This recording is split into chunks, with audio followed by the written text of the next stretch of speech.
귀한 찬양 감사합니다. 아까 말씀드렸듯이 10월 첫째 주일이고 본격적인 가을이 시작되어졌는데 하나님께서 우리에게 귀한 선물로 주신 이 아름다운 자연을 선물로 주셨는데 선물 박스를 열어야 되지 않겠습니까?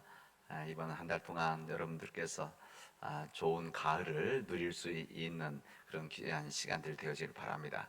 때때로 좀 바쁘고 힘드시더라도 숨표 한번 찍고 밖에 나와서 푸른 하늘을 바라보고 또 물들어가는 단풍들을 누릴 수 있는 그런 시간들이 되어지기를 바랍니다.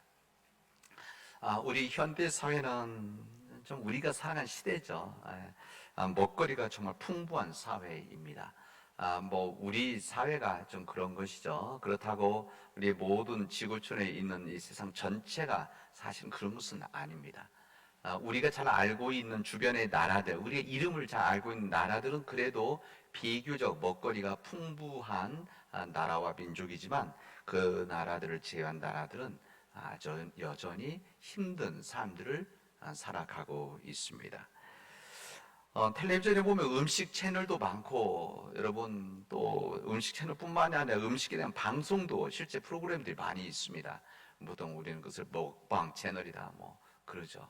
그래서 그것만 보고 있어도 괜히 배부르고 그것만 보고 있어도 이거 꼭 먹어야 될 것 같은 그래서 거기에 나오면 한번 찾아가고 싶은 마음이 요즘 우리들의 마음이 아닌가 생각이 되어집니다. 여러 텔레비전 볼 때마다 광고가 많이 나오는데 광고의 대부분은 먹는 거 아니겠습니까? 다 기업의 또 그런 홍보지만 그래도 하여튼 어쨌든 모든 사람들이 먹는 일에 관심이 있다는 것을 우리는 잘 알고 있습니다. 우리 인간에게 있어서 의식주 있는 거 먹는 거 집 의식주는 참으로 중요한 부분으로 우리 삶의 한 부분입니다. 이 가운데 식이라고 하는 우리 먹는 것이라고 하는 것은 우리 삶, 우리의 생명과 밀접한 관계에 있기 때문에 우리들은 많은 관심을 가져야 되는 것이고 뿐만 아니라 그 음식에 대해서 먹거리에 대해서도 우리들이 고민해야 합니다. 음식은 생명이다 이렇게 해서 특강하시는 분들 여러분들이 있습니다. 저도 한두 번 들어봤었는데 음식에 대한 이야기를 들으면서 우리가 너무 음식에 대해서 무관심하고 너무 대충 먹었다 이런 생각을 할 때도 있습니다. 음식이 우리 몸에 미치는 영향이 그만큼 중요하다 그런 이야기입니다. 이 전문가들은 이 좋은 물 그리고 좋은 공기 깨끗한 공기를 길러낸 먹거리가 우리 몸을 건강하게 해준다 이것을 이야기를 많이 합니다. 그래서 좋은 것을 보고 또 좋은 것을 먹고 좋은 것을 듣고 좋은 사람을 만나는 것은 좋은 나를 만들고 좋은 가정을 만든다. 우리 좋은 사회를 만드는 것이다. 이렇게 이야기해도 과언이 아닙니다. 제가 자료를 찾다 보니까 우리 한의학성 신농문 초경이라는 책에 약식동원 이것 때문에 찾은 건데 이 약식동원이라는 말이 있습니다. 이 약과 음식이라고 하는 것은 그 근본이 동일하다. 이게 음식과 약이라는 것은 같다는 것이죠. 근본이 똑같다. 그만큼 약의 효능 또 중요함 이 음식에도 똑같이 주어지고 있다 그런 이야기입니다. 질병 치료의 해답이라고 하는 것은 바로 음식이다. 그러니까 우리 가정에서 특히 어머님들의 음식이 얼마나 중요한 것인가 우리는 새삼 깨닫게 되어집니다. 의학의 아버지 히포크라테스는 음식으로 고치지 못하는 병이라는 것은 의사도 고치지 못한다 이렇게 이야기들을 합니다. 제가 자료 보니까 우리 한국의 의학회에서도 다양한 성인병에 대한 설명을 그만큼 심각해진 거죠. 이 이야기를 합니다. 그래서 우리 예전에 한 20년, 2003년서부터 이 다양한 모든 성인병은 아니지만 대부분의 성인병을 생활습관병이다 이렇게 이야기를 합니다. 그러니까 이들 질환의 원인이 식생활을 비롯한 생활 습관에서 있다는 것이죠. 그래서 이 질병의 80% 이상은 바로 생활 습관병에 의한 음식뿐만이 아니고 이런 것으로 인한 병이다 이렇게 이야기를 합니다. 옛날에는 나이 드신 사람들 고령층에서만 그래서 성인병이다 이렇게 이야기하는데, 요즘은 그런 성인병 그런 비슷한 뭐 당뇨뿐만이 아니라 모든 것들이 젊은 층도 있고 청소년층도 있고 소아 당뇨병도 있지 않습니까? 이렇게 내려오고 있기 때문에 그냥 현대병이다, 이 점은 그렇게 통틀어서 이야기를 합니다. 그래서 음식이 중요하고, 음식으로 인해서 우리 몸의 건강의 예방과 치료까지도 이젠 가능해야 된다, 이렇게 말합니다. 요즘 뭐 맥도날드, 뭐 버거킹, 또 뭐 롯데리아, 뭐 여러 우리 이제 패스트푸드라고 이야기를 하죠. 가서 바로바로 먹을 수 있고, 이미 만들어진 거 먹는 거, 이미 오래전에 가공이 되어져서 처리가 되어져서 해서 와서 바로 먹을 수 있게 하는 것. 뭐 가게뿐만 우리 집에서도 요즘 그런 그것을 패스트푸드 이렇게 말을 하죠. 그래서 이런 음식에 대해서 그 음식 안 된다. 그래서 슬로우 푸드 이렇게 말해서 반대되는, 그래서 시간도 걸리고 불편하지만 그런 음식을 시간 걸려서라도 기르고 먹을 때 건강해지다, 그런 대한 운동들이 실제 우리 사회는 많이 있습니다. 제가 오늘 왜 먹는 이야기를 하는가? 이 부분은 우리가 무엇을 먹는가가 중요하기 때문에 그렇습니다. 우리가 무엇을 먹느냐에 따라서 하나님께서 허락한 우리 생명이 건강한 삶을 살아가느냐 그렇지 않느냐 하는 부분을 오늘 우리에게 말씀해 주시기 때문에 그렇습니다. 우리 성경에는 음식, 다시 말해서 먹는 이야기가 참으로 많이 있습니다. 오늘 우리에게 주신 이 세 본문의 말씀, 이 본문의 말씀도 우리 교단이 오늘 이 본문을 다 같이 읽고 있는데 모두 먹는 것, 음식에 대한 이야기들입니다. 오늘 광고 시간에 말씀드렸듯이 오늘은 세계 성만찬 주일입니다. 세상에 있는 지구촌의 모든 교회들이 오늘 성만찬 주일로 지내면서 성만찬을 하는 날입니다. 여러분 알다시피 우리는 지난 3년 동안 성만찬 예식을 하지 못했습니다. 벌써 3년이 됐습니다. 이제 조금 지나면, 한두 달 지나면, 6개월이 지나면, 1년이 지나면 가능하겠지 했는데 이것이 벌써 3년이 됐습니다. 우리 교회는 매달, 격월 이 정도로 우리가 성찬 예식을 중요시 여기고 해왔습니다. 그러나 코로나 시작되어지면서 실내에서 마스크를 벗을 수 없기 때문에 또 여러 가지 부담이 있어서 우리들이 지금까지 해오지를 못하고 있습니다. 지난주에 당회에서도 최근 코로나 상황으로 인해서 교회에서 식사하는 거 한 달 후에 다시 결정을 하자, 이렇게 이야기를 우리 대화를 했었습니다. 참으로 안타깝죠. 설교만큼 중요한 것이 성만찬 예식인데 우리 기독교에서는 이것을 3년째 하지 못한다는 것은 좀 목회자로서 안타깝고, 우리 교회적으로도 시대적으로도 참으로 안타까운 우리의 현실입니다. 우리 구약의 말씀, 우리들이 읽은 이 구약의 말씀은 유월절 식사에 대한 말씀입니다. 이스라엘 민족들이 출애굽하는 과정에서의 그날 해방되는 그 전날 먹었던 유월절 음식, 이 부분이 사실 예수님의 구원과 연결되기 때문에 이 부분을 중요하게 여깁니다. 우리들이 읽은 신약의 말씀은, 요한복음의 말씀은 생명의 떡이신 예수님에 대한 말씀입니다. 그리고 서신서에 있는 이 고린도서의 말씀은 누룩이 들어가 있는 빵에 대한 말씀입니다. 이 세 본문이 우리에게 주신 말씀입니다. 그 외에도 사실 성경에는 먹는 음식에 대한 이야기들이 사실 많이 있지 않습니까? 당장 창세기 3장만 하더라도 우리 인간의 범죄의 시작이라고 하는 것이 선악과로 인한, 하나님께서 다른 것은 다 먹어도 동산 중앙에 있는 이 과일은 선악과는 따먹지 말아라 라고 했던 이 하나님의 말씀 앞에 불순종한 우리 인간들의 범죄가 바로 먹는 것이 시작되어졌다는 것을 알고 있습니다. 야곱의 아들들이었던 이삭의 아들 에서와 야곱이 있었는데, 이 두 아들 형제들이 싸움을 하는데, 갈등을 하는데 원인이 먹는 것 때문에, 팥죽 때문에 그러지 않습니까? 이 팥죽으로 인해서 장자권을 받으려고 하는 이 두 형제들 간의 갈등과 싸움으로 인해서 한 동생이 집을 떠나서 살아야만 했었던 이 아픈 역사가 여기 담겨져 있습니다. 이스라엘 민족들이 애굽에서 400년 동안 노예로 살게 되어지는데, 이때 출애굽을 하나님의 은혜로 인도하심에 출애굽을 하고 광야로 나왔는데, 이 광야, 척박한 이 광야, 사막과 같은 이 광야에서 먹을 것이 전혀 없는 그 땅에서 하나님께서는 그들이 출애굽을 하는 모든 과정들 다 출애굽을 하고 가나안 땅에 들어가기 직전까지 그들에게 만나와 메추라기를 주셔서 그들이 먹는 것을 주셔서 하나님께서 함께 하시고 인자하신다는 것을 그들로 알고 깨닫게 하는 역사가 여기 나와 있습니다. 우리 신약 성경에는 복음서에 특히 이제 먹는 이야기들이 적지 않게 있습니다. 당장 예수님께서 시험을 받으실 때 이 광야에서 이 사탄으로부터 돌을 빵으로 만들어라, 이런 유혹을 받지 않습니까? 근데 예수 말씀을 이겨나가게 되십니다.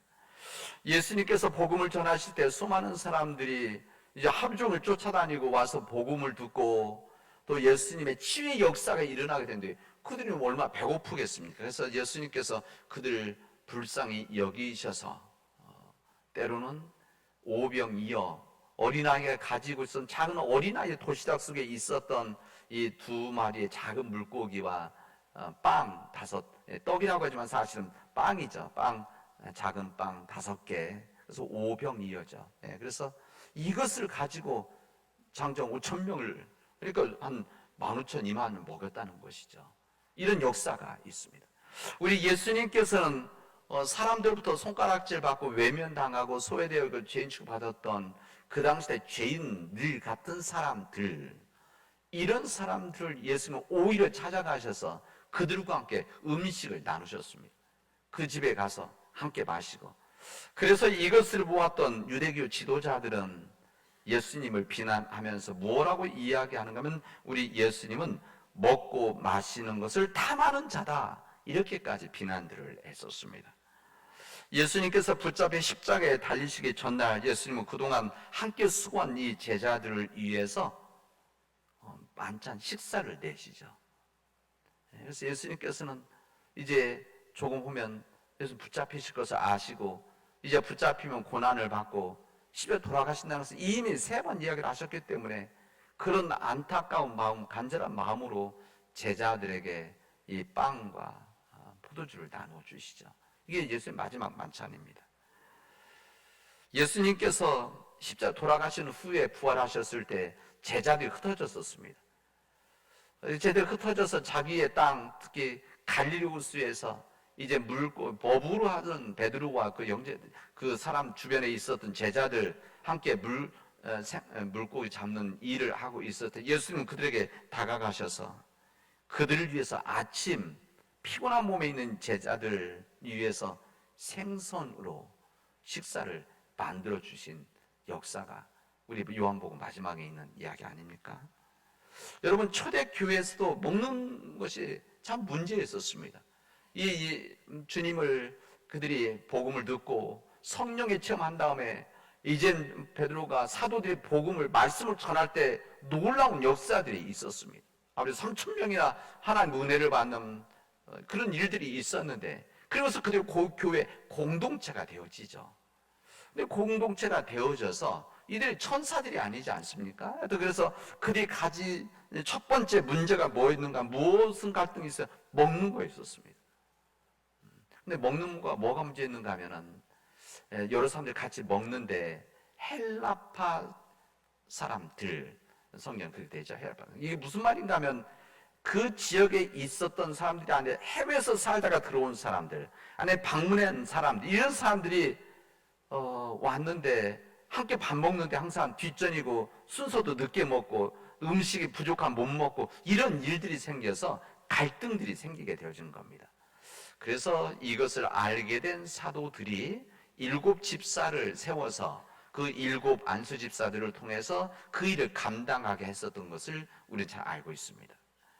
우리 성경에는 또 하나 흥미 있는 이야기는 그들이 복음을 받아들이고 복음 안에 살아나가면서 진리가 너희를 자유케 하리라고 하는 이 말씀이 있었음에도 불구하고 여전히 유대교 전통, 또 유대교의 우리 말하면 의식이죠. 이거에 여전히 붙잡혀 있는 유대인 크리스찬들이 있었습니다. 그러니까 크리스찬인데 아직은 유대인 성격이 있는, 그래서 이 사람들 주이시 크리스찬이라고 하는데, 이런 사람들이 무엇으로 문제를 삼았는가 하면은 음식이었습니다. 그러니까 그들이 있었던 로마 전체 초대교회 지역들이 대체로 로마의 제국 아래 있었는데, 이 제국에 있는 모든 대부분의 단합 할 수는 없고, 대부분의 음식, 특히 고기들은 로마 신전에 올라갔다가 내려오는 겁니다. 그들의 삶이었던 것이죠. 예. 그래서 이 고기를 먹어야 되느냐 안 먹어야 되느냐, 이것 때문에 교회 안에 갈등도 있었습니다. 일부에서는 먹으면 안 된다, 일부에서는 그거 먹어도 괜찮다. 여기에 대해서 사도 바울이 이렇게 이야기를 합니다. 모든 음식은 하나님의 영광을 위한 것이고, 하나님으로부터 벗어나 있는 음식이 어디 있겠느냐, 다 먹어도 된다. 제사상에 올라간 것도 먹어도 된다. 그러나 자기의 꺼리낌이 없다면, 그러나 믿음이 약한 사람들이 있는 데서는 삼가해라. 혹시 믿음이 약한 사람들이 이것을 못 받아들이고 마음의 상처를 받으면 안 되기 때문이다, 이렇게 이야기를 하죠. 이와 같이 우리 성경은 음식에 대한 이야기를 우리에게 해주심으로 인해서 음식이 중요하다는 거, 우리 먹는 거 중요하다, 이것을 말씀해 주십니다. 이 음식이라고 하는 것은 우리 믿는 자들이 해결해야 될 하나의 문제이기도 하고, 이 음식을 통해서 지금 복음이 전해진 역사들이 있었습니다. 이런 상황 속에서 예수님은 오늘 요한복음의 말씀에서 우리에게 이렇게 이야기를 하십니다. 나는 생명의 떡이다. 오늘 본문의 말씀 앞에도 이 부분이 또 같이 반복해서 나오게 돼요. 나는 생명의 떡이다. 나는 생명의 떡이니 나에게 오는 자는 결코 줄이지 않을 것이고, 배고프지 않을 것이고, 목마르지 아니할 것이다, 이렇게 말씀을 하십니다. 우리 주님은 요한복음에 자신에 대한 설명한 설명을 여러 군데서 하시는데, 다른 복음서와 달리 요한복음에서는 나는 누구누구다, 이 부분을 예수 7번을 통해서 말씀하십니다. 선명하게 말씀하시죠. 그래서 나는 누구누구다, 이게 나는 예수다, 이것이 아니라 나는 누구라는 설명하는데, 예수님께서 이렇게 7번을 이야기를 하십니다. 한 군데 한 군데 여러 곳에서 나는 세상의 빛이다, 나는 양의 문이다, 나는 선한 목자다, 나는 부활이요 생명이다, 길이다, 진리다, 참 포도나무다, 그리고 오늘 지금 말씀하신 나는 생명의 떡이다, 이렇게 말씀하십니다. 이게 바로 주님께서 자신 누구이신가를 선명하게 알려주신 주님의 말씀인 것이죠. 오늘 본문의 말씀은 나는 생명의 떡이다, 내게 와서 나를 먹는 자는 결코 줄이지 아니할 것이다, 말씀하십니다. 근데 오늘 53절에 있는 말씀에 보면은 예수께서 이르시되 내가 진실로 진실로 너에게 이르노니 인자의 살을 먹지 아니하고 인자의 피를 마시지 아니하면 너희 속에 생명이 없느니라. 내 살은 참된 양식이요 내 피는 참된 음료다, 이렇게 이야기를 하셨습니다. 여러분, 우리들은 이미 이 말씀을 읽었고 이해가 있기 때문에 큰 부담이 그래도 적은데, 한번 생각해 보십시오. 그 당시 사람들, 예수님을 믿지 않는 사람들, 또 예수님의 이 허물을 찾으러 가는 이 사람들에게 오늘 이 주님의 말씀 굉장히 충격적이었었습니다. 내 인자의 내 살을 먹지 않고, 살을 먹지 않으면, 그리고 내 인자 피를 마시지 아니하면은 너희 속에 생명이 없다. 이 이야기를 했었을 때 이 유대교 지도자들은 드디어 문제를 찾았다, 죄목을 찾았다, 이렇게 생각을 하게 되어진 겁니다. 갈릴리에서 온 예수가 놀라운 역사를 펼치는데 주님께서 이 이야기를 했을 때 자기의 몸을 먹어야, 살을 먹어야 된다, 피를 마셔야 된다. 이게 뭐 지금 우리는 알지만 이게 신종들에 대한 이야기 아닙니까? 그래서 이때 유대교 지도자들이 이때 난리를 쳤습니다. 아마 박수를 쳤겠죠. 확실히 이단이다. 자기의 살을 먹고 자기 피를 마시게 한 사교다. 이렇게 이야기를 했었습니다. 내 살을 먹고 내 피를 마시는 자는 내 안에 거하고 나도 그의 안에 거할 것이다. 예수님이 하신 말씀입니다. 이들이 이런 생각하고 있음에도 불구하고 주님은 그 이야기를 하시죠. 우리 주님께서는 나는 생명의 떡이다 말씀하십니다. 생명의 떡이다. 이게 무슨 말씀이십니까? 예수께서 식인종처럼 본인의 예수님의 살을 피를 마시라고 하는 것은 아니라는 것을 우리는 아는데, 또 그때 주님을 따르는 제자들이 이것을 아는데 왜 생명의 떡이라고 애썼을까? 우리 주님께서는 너희들이 이 떡 먹는 것과 같이 나와의 교제를 통해서 나의 참모습을 깨달아야 된다. 깨달아라 말씀하십니다. 설명이신 거죠. 뭐 예수님께서 나는 생명의 문이다 할 때 문입니까? 그거 아니지 않습니까? 나는 길이다. 그럼 주님이 길입니까? 의미, 상징이 담겨져 있는 것이죠. 마찬가지로 주님께서 나는 생명의 떡이다 하는 것은 여기 담겨져 있는 의미가 있는 겁니다. 이 떡이라고 하는 것은 정확하게 우리 성경에서 원어에서는 떡이라고 하는 것은 우리 한국식 번역이 떡인 거죠. 이들은 빵입니다. 원어 자체도 그냥 빵입니다. 베이틀레헴, 이게 뭔가 하면 베들레헴입니다. 이 베들레헴에서 베이트레헴이라고 하는 것이 빵의 집, 베이트라고 하는 집을 말하는 겁니다. 마찬가지죠. 이게 다 빵에 대한 이야기입니다. 근데 이 빵이라고 하는데 이게 빵이라고 해서 그들은 주식입니다. 그렇죠. 떡이 아니라 빵, 그대로 빵이죠. 이 빵이 지금 뭐 제과점에 있는 빵, 뭐 정말 근사하고 맛있는 그런 빵이 아니라 그들이 만든, 이렇게 밀가루로 해서 만든 이 빵인 거죠. 우리 개혁성경에 우리 가지고 있는 생명의 떡이라고 했는데, 우리 정서에 맞게 번역한다고 한다면 이 빵이라고 하는 것보다는 우리에게는 밥이다, 이게 더 정확할 겁니다. 훨씬 더 이해가 되는 것이죠. 나는 생명의 떡이다, 아니면 나는 생명의 빵이다, 우리식으로 받으면 나는 생명의 밥이다 말입니다. 예수님께서 날마다 먹는 우리 새끼 밥 같은 바로 생명의 밥이다, 그런 이야기입니다. 예수님께서 이 땅에 태어나셨을 때 어디에 누워집니까? 말구 위에 태어나시죠. 이 말구유라는 것은 말의 밥통 아닙니까? 밥통? 이 밥통 안에 있는 것은 밥이죠. 이현주 목사님이 이렇게 설명을 하는 거 보고 제가 참 신기한 재미있는 표현이고 설명이다 제가 그랬었는데, 그런 생각입니다. 예수님이 이 땅에 오시다 이미 밥으로 오신 분이고, 그리고 실제 예수님 자신도 나는 생명의 밥이다 말씀하신 겁니다. 이 밥에는 중요한 의미가, 영적 의미가 담겨져 있죠. 이것을 통해서 주님 말씀하시고 싶으셨던 겁니다. 여러분, 밥이라고 하는 것은 필수적인 음식입니다. 밥은 절대로 사치품이 아닌 거죠. 먹어도 되고 안 먹어도 되는 것이 아니라 모든 인간들은 먹어야 되는 겁니다. 우리가 생존하는 데 필요한 것이죠. 예수님이 밥이라고 하는 상징에 적용하면 이게 무슨 뜻인가? 그럼 이제 딱 마음에 들지 않습니까? 예수님은 우리 삶에 있어도 되고 없어도 되는 액세서리가 아니라 정말 필요하신 분이다. 예수님이 있어도 되고 없어도 되는 분이 아니라 정말 우리의 생명을 위해서는 항상 항상 꼭 필요하듯이 있어야 되는 분이 바로 우리 예수님 주님이시다, 그런 이야기입니다. 여러분, 밥은 모든 사람들이 먹을 수 있고 먹어야 되는 것입니다. 음식에 다양한 기호가 있죠. 뭐 중국 음식도 있고, 뭐 서양 음식도 있고, 한식도 있고, 뭐 여러 가지가 있지만, 그리고 뭐 한식이라고 해도 선택적인 부분이 있지만, 이 밥이라고 하는 것은 모든 사람이 먹는 것.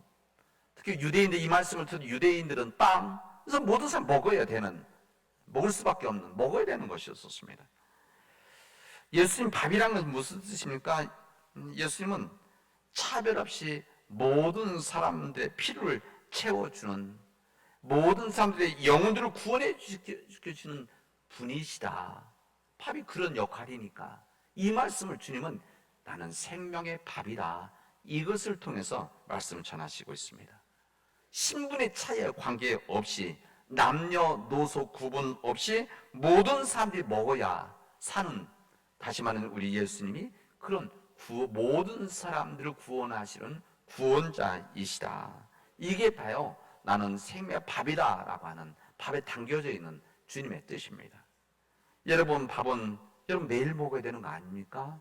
우리 하루에 많이 먹는다고 해서 며칠간 금식해도 되는 것이 아니라 우리가 매일매일 먹어야만 우리의 삶을 유지할 수가 있는 것이죠. 마찬가지로 우리 예수님의 교제라는 것도 하루도 끊이지 않고 매일매일 이루어질 때만이 바로 우리에게 생명의 밥이 되어질 수 있는 것이다. 이것을 지금 말씀하시는 겁니다. 일용할 양식이죠. 우리 몸에 육체적인 몸에 우리 밥을 먹어서 우리 삶을 유지하듯이 우리 예수님도, 예수님의 말씀도, 예수님의 은혜도, 예수님의 능력도 우리가 매일매일 먹고 받아야만 우리가 살아갈 수 있는 것이다. 이것을 예수님은 나는 생명의 떡이다, 나는 생명의 빵이다, 나는 생명의 밥이다 라고 말씀하시는 겁니다. 이 말씀을 하나 더 붙인다면 예수님과의 만남과 교제와 나눔을 통해서만이 우리가 생명이 주어질 수 있다는 것입니다.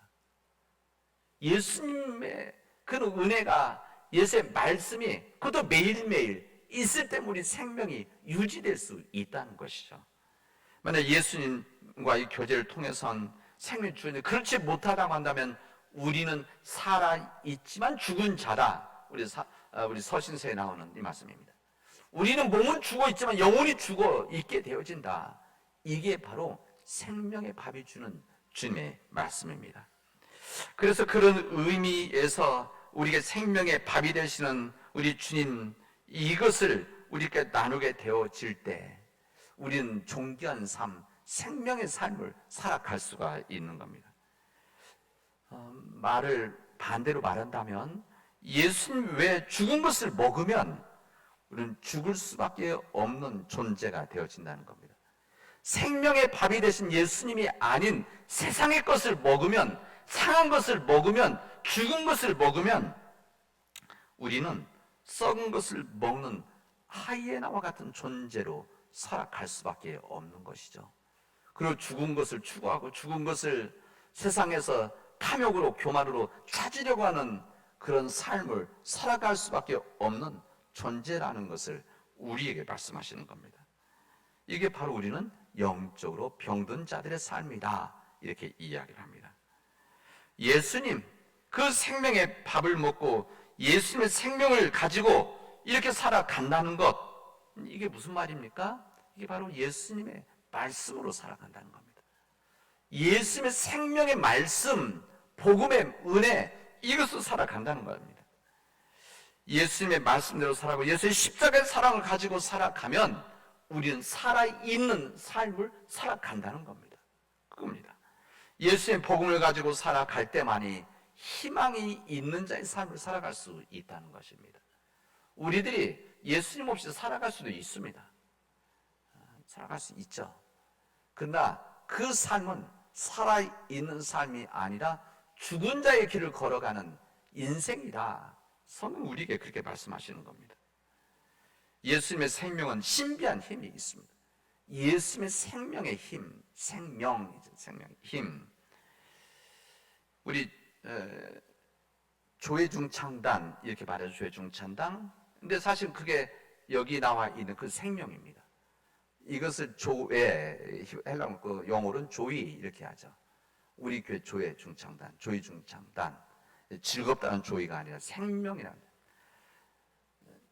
제 첫 번째 손녀 이름이 한국 이름은 시온이고 영어 이름은 조이입니다.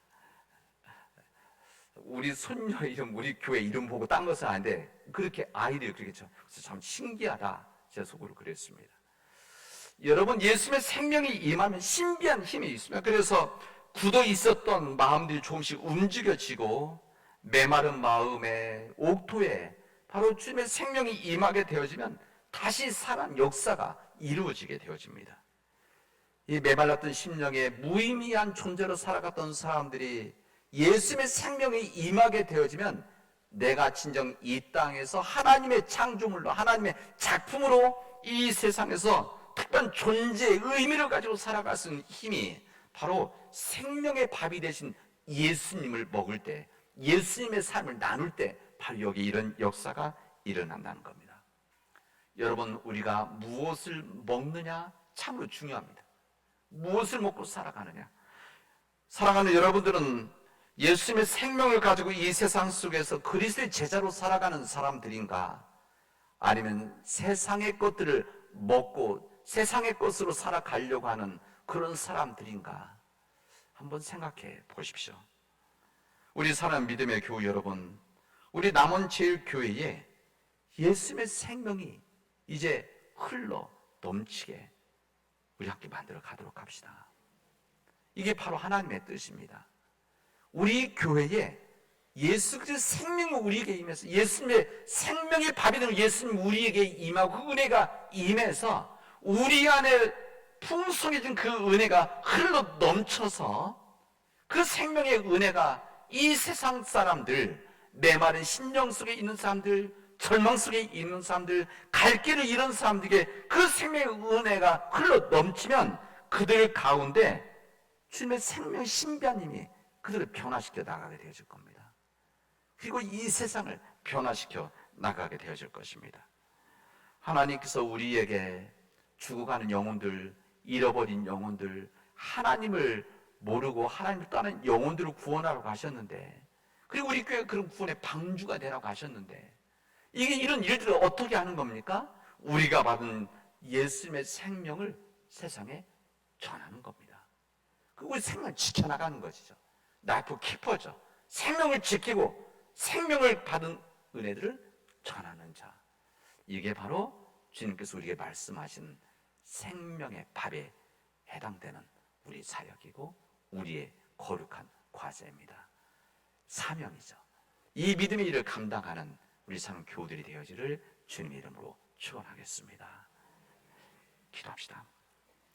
은혜가 풍성하신 하나님 감사합니다. 오늘 저희들에게 귀한 은혜 주셨는데 주님, 그 예수님의 생명을 우리에게 허락해 주시옵시고 그 예수님의 생명을 가지고 죽어가는 영혼들을 구원하는, 절망 속에 있는 우리의 이웃들을 구원하는, 점점 어두워져가는 이 세상 속에 있는 세상 구원하는 이 생명의 역사를 감당하게 하여 주시옵소서.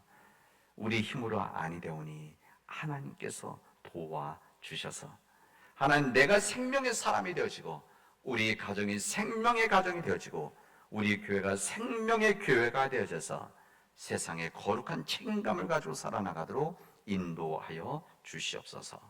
예수님의 이름으로 기도합니다. 아멘.